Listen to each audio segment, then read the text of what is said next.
Okay, so got this central limit theorem up here for us to gaze at in all its splendor. And what I want to do in this video is go from the central limit theorem to a confidence interval for the unknown that is centered at this unknown mu. Okay, sort of the true population mean here. And I want to emphasize when I'm doing that, I'm going to get this confidence interval that is something that I can calculate just based on the data, just based on the x's that we're already summarizing in M sub n here.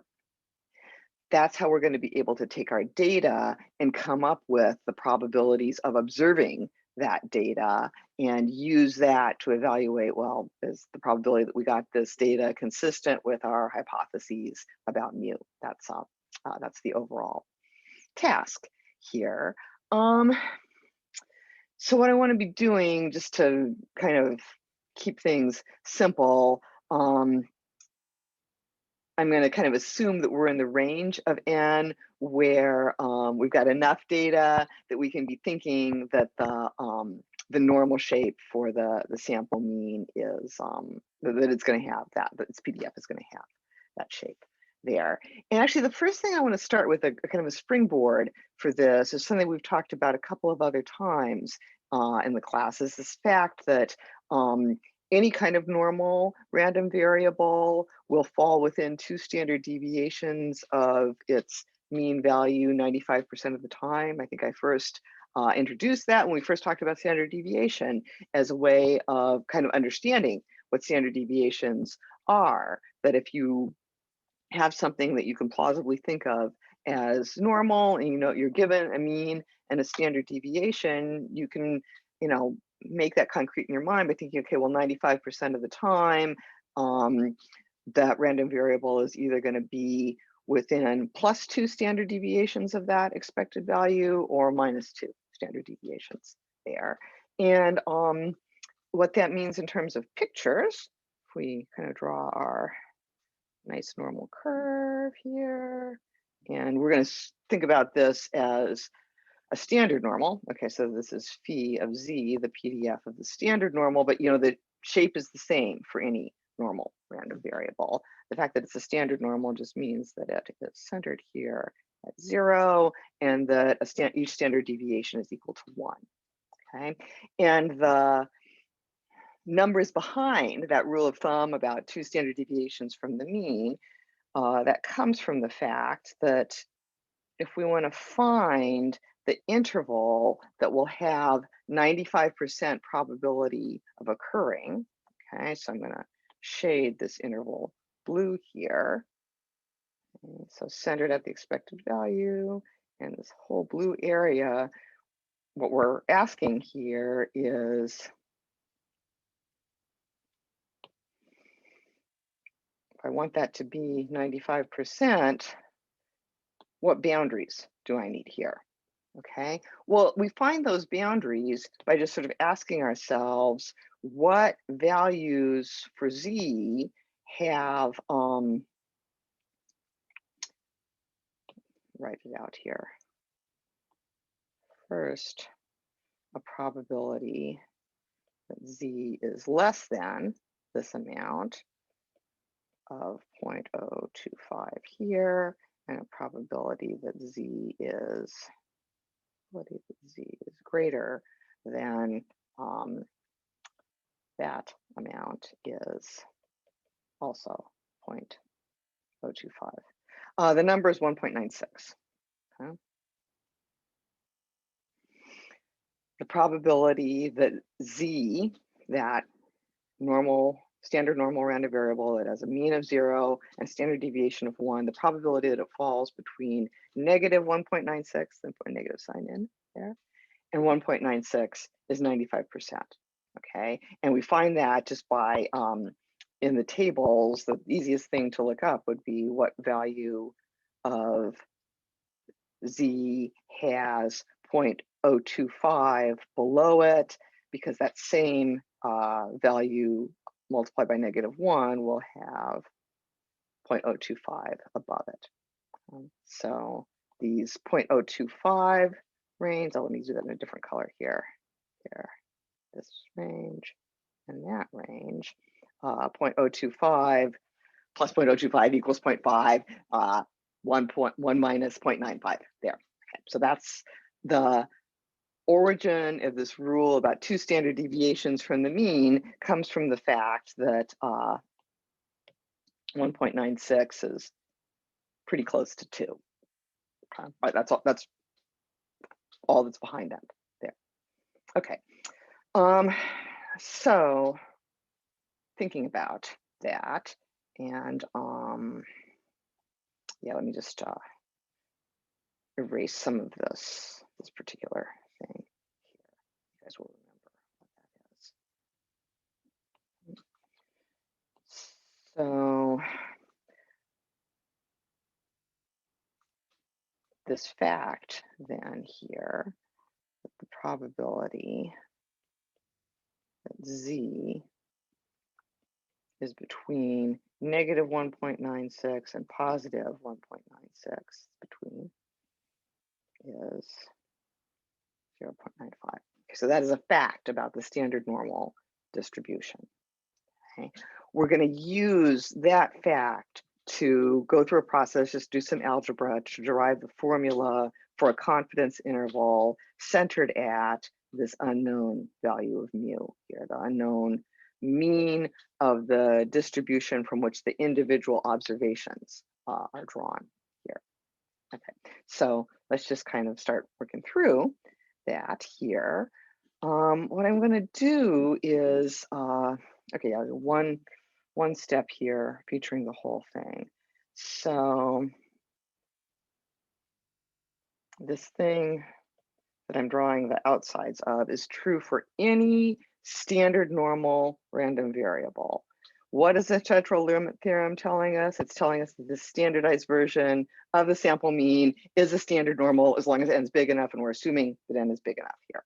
Okay, so I'm going to put this guy here in the middle because it's following the distribution of a standard normal. It's just, it is a z. It's one of our z's here.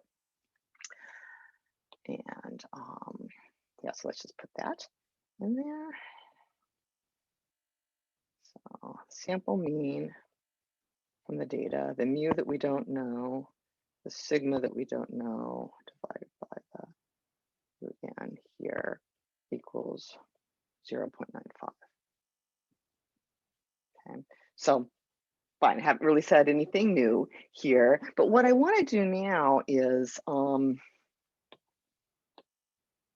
want to take the event here, the thing whose probability is 95%, and I just want to rearrange it. So I just want to do algebra on it. I'm not going to change what it says in any way, but I'm going to rearrange it in a way that we're going to look at it differently. Okay, that we're going to, rather than seeing this as the distribution of a standard normal variable here, we're going to see it as a confidence interval that is centered at mu. Okay. And so bear with me while I do the rearranging, and then we'll talk about why that's helpful. So what I want to do now in green is just do some algebra on this inner set of inequalities. So it's a little bit, we're gonna have to be a little bit on our toes here. So I don't have just a single inequality or equal sign here. I've got kind of 2 separate statements, but I can kind of do algebra on both of them at once. So here's how it goes. So the first thing I'm going to do is I'm going to multiply every part of this inequality by sigma over root n. So I'm going to get rid of that denominator, standard thing that we tend to do here. So I'll end up with negative 1.96 times sigma over root. Been using a capital N, so let's keep it a capital N there. It's less than or equal to m sub n minus mu. It's less than or equal to positive 1.96 times sigma divided by root n. Okay, so all I did in this step was multiply through, denominators cancel it here, and now I've got fancier stuff on the outside inequalities here. Next thing I want to do is I want to subtract mn from every part of the inequality. So again, I can do this. We really are back to the very beginning of math camp, basic algebra. What kind of things can you do to true statements without making them false? And I can subtract the same number from every part. That's what I'm going to do now. So it's negative mn minus 1.96 sigma divided by root n is, that was not what I wanted to do.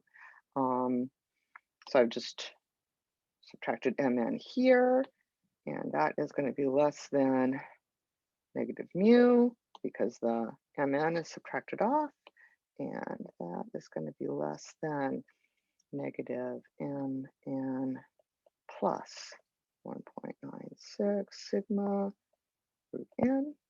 Fine. Okay, that's all good. Oh, there's so many negative signs here. I don't like those. I'm going to multiply through by -1. And remember that when I'm doing that, of course, I have to switch the direction of all the inequalities because that's how it is with negative numbers. Okay, so multiplying through by the -1, I get mn plus 1.96 sigma divided by root n is greater than or equal to, changing the direction of all those inequalities. The negative mu becomes a positive mu. This less than becomes a greater than. That negative sign becomes positive. This positive sign becomes a negative. I'm almost done. I'm happy to not have all those negative signs there, but for some reason, we all tend to like to write our inequalities in terms of less thans, I guess, because it sort of follows the number line. If you have the lower number here and it gets bigger as you go across, it's a little bit hard if you have to flip that in your head. So I just want to rewrite this the normal way. So I've got this being less than that, being less than that. Okay, so I'm just rewriting it. And minus 0.96 sigma over root n. Okay, so I took that from here, and that has the little side of the less than, and the mu's on the other side, and mu is less than mn plus 1.96 sigma over root n. Okay, that's all I wanted to do here. Okay.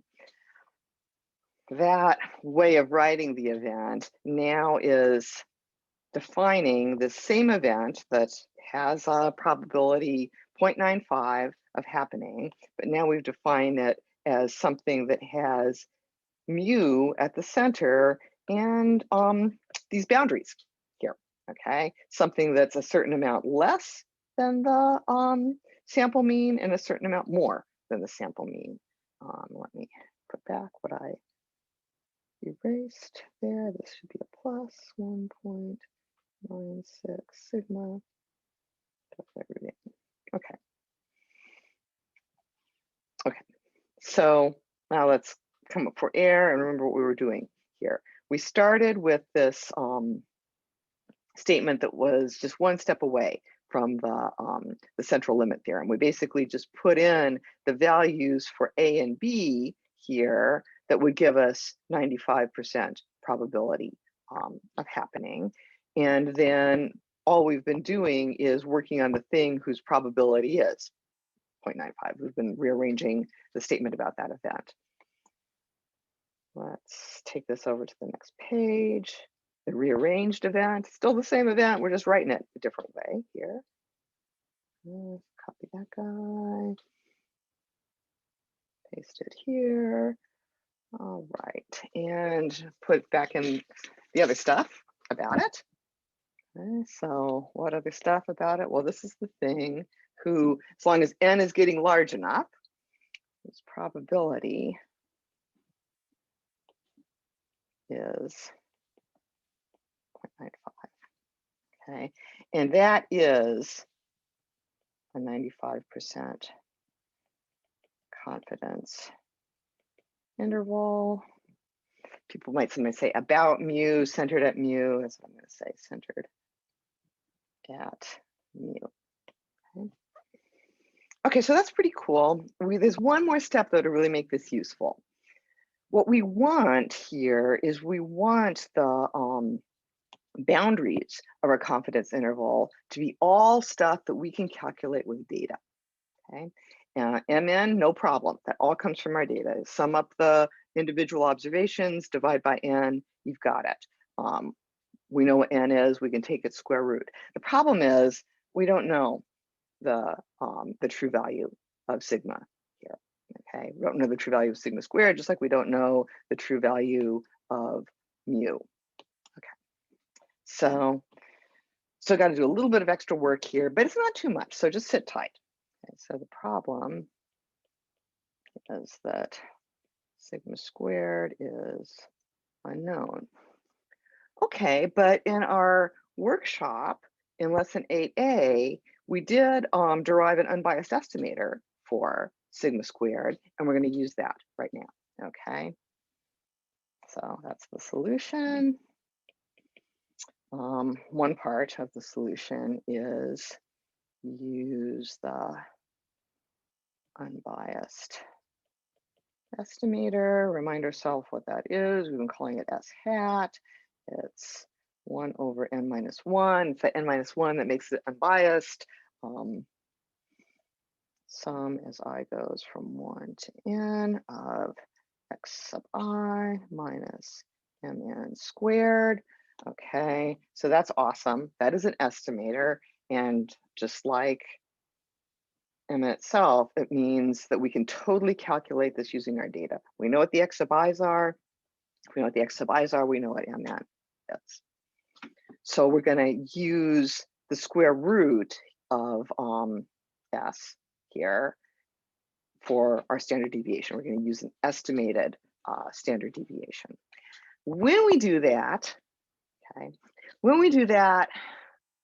the distribution is no longer totally normal, but it's pretty close. And it has a distribution whose PDF we know and whose probabilities we can calculate. Okay, so the second step involves recognizing that the PDF is no longer normal.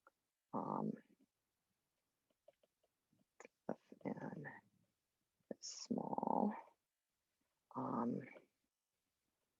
but rather a T distribution. Okay. The T distribution looks a lot like the normal distribution. It has that same kind of bell curve type shape. It's also a family of distributions. I'm not going to get too far into the weeds of the T distribution, but its tails are a little bit fatter and more so when n is small. So figuring out which T value to use depends on what exactly your number of observations is. And the T PDF here, what we do is, just as with the normal distribution, we can use tables, and those tables are built into R and Stata and Excel and anything else you would use to calculate probabilities. We can use tables to find the values of T, okay, that I'm going to call T 0.25, actually I'm going to call negative T 0.25 and positive T 0.025 here, that are just like the 1.96s for the normal distribution. Okay, so we're going to find whatever value of T we need in order to get, I think I switched the colors here, in order to get 0.025 probability in this tail and 0.025 probability. Let's clean that up here so we can really tell that it's blue.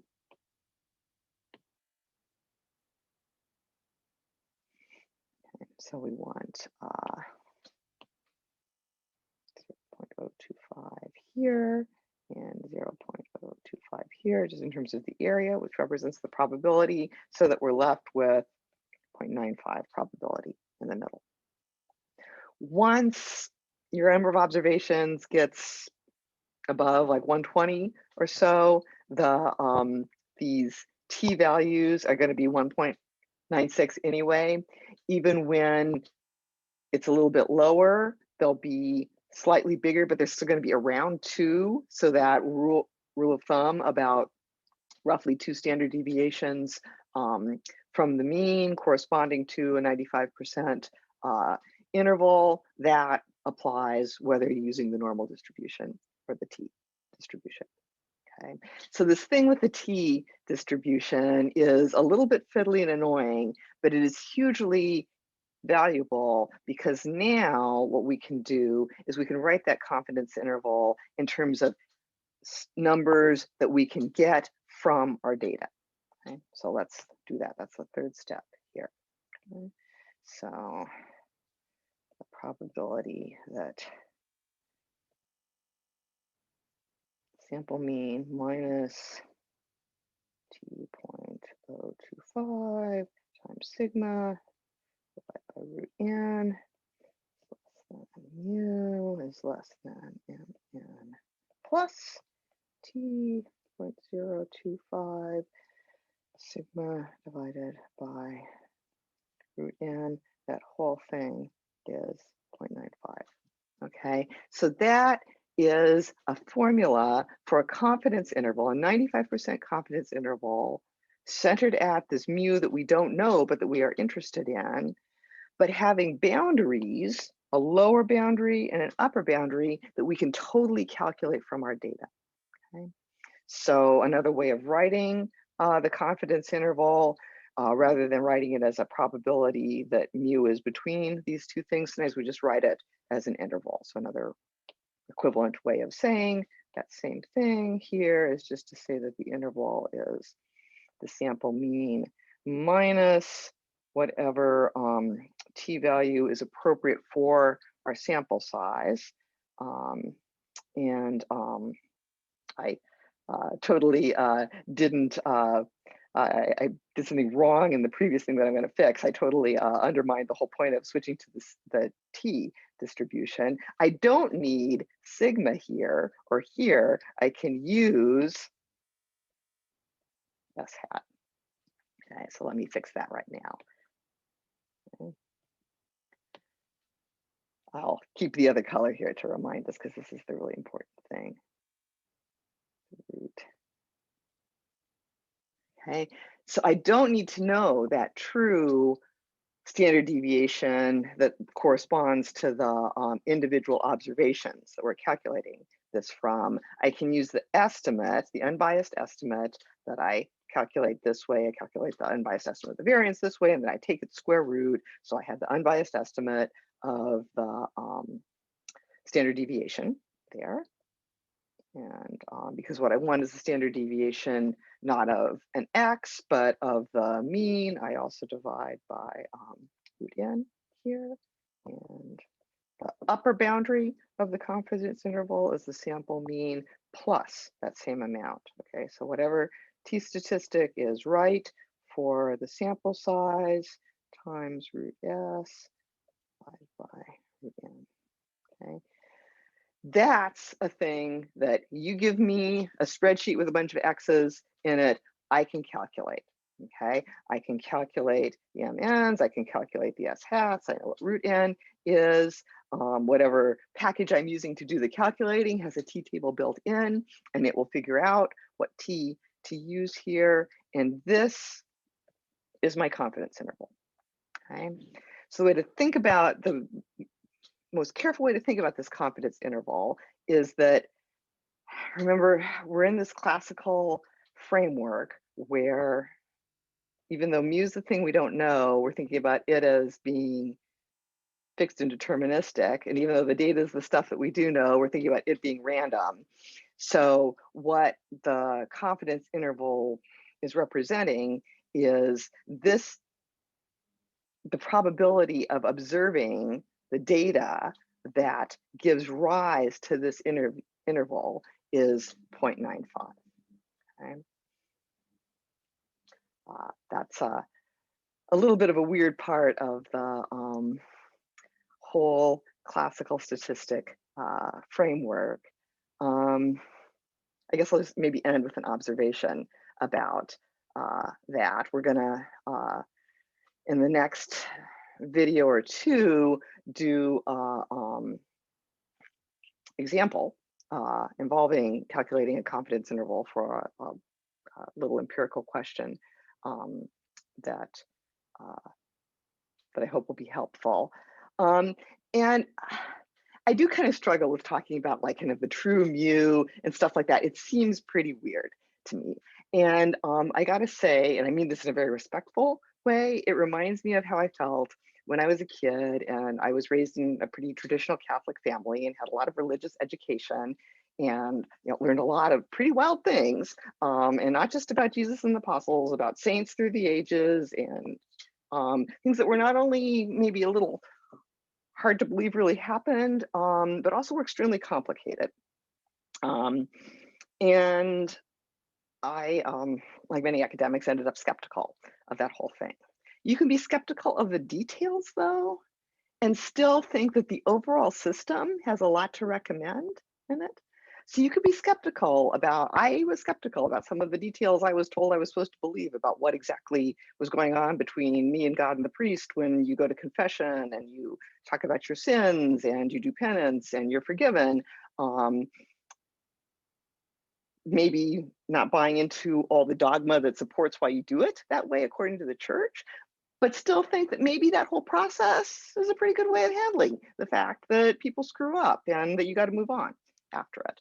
That is exactly how I feel about this classical hypothesis testing thing. It is very, it is this weird combination of not just counterintuitive, like things that you kind of don't really believe, that there are these true values that your data are random draws from. It's also very complicated, but the system of using the data to systematically make inferences about things that we would like to know and we can't know actually works surprisingly well. Okay, so I'm not asking you to buy into uh, the reality of the confidence interval hypothesis testing framework, but I am trying in this last set of lessons to give you enough of a background in it that you can use it and see how it's been used for good purposes, and also see how it's sometimes been used in ways that go against its purposes. Okay, so with that, where we're going now is we're going to do an example of talking about a small data set and using that data to calculate a confidence interval to answer a political science question. So I'll see you then.